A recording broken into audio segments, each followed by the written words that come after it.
Sean McGarvey, North America's Building Trades Union President. Thanks so much for joining us, Sean. Your subsector clearly doing fine this past month relative to the overall decline. Are you fearful that we could see a fall in construction jobs, though, in the months ahead?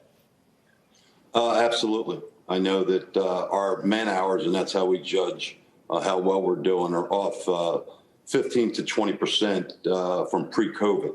And we also are very well aware of the amount of projects that have been pulled back, delayed, and in some cases canceled, now adding up into the tens of billions. What could turn that round? Is it simply just getting through the next couple of months and seeing people vaccinated, or are you hopeful, expectant of a major infrastructure bill that sort of breaks the cycle of the last decade?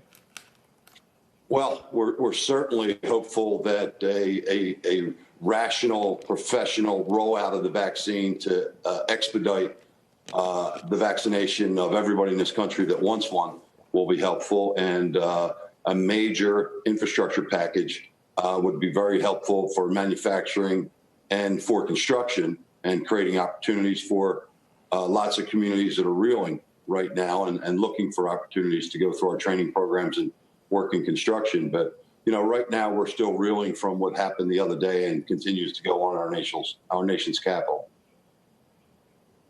You put out a pretty strong statement condemning it and going farther than a lot of other business groups and businesses, Sean. Why did you do that? And how do you think it'll ultimately impact your membership, the business that you do, and jobs? Well, I saw others like the Manufacturers Association. Very similar language was used in theirs. And the bottom line is, you know, we were on our way to a coup in the United States of America. The people's house was invaded, and people were put under threat. People were killed. A Capitol Hill police officer died last night, was murdered during that insurrection. So to think that we're just going to quickly go on to the next news cycle and get over it, nobody in this country should. And we have to hold those accountable who are responsible for it, starting with the President of the United States. So what would you like to see happen? I'd like to see the 25th Amendment enacted. And if that can't happen, I'd like to see him do the country a favor and resign and go. And if not, I fully support the impeachment proceedings. Well, there it is. There is this question about businesses' role, how vocal they should be in all of this, and what they should do. Do you think business should be held accountable for some of these issues and the relationship with Trump, perhaps looking to the policies that he did on lower taxes and fewer regulations, while at the same time, you know, showing often true colors around some of these issues?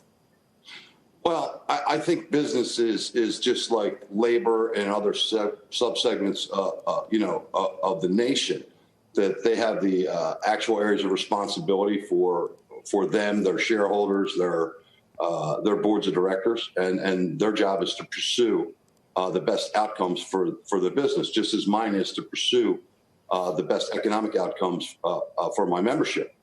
But, you know, there comes a line that can't be crossed.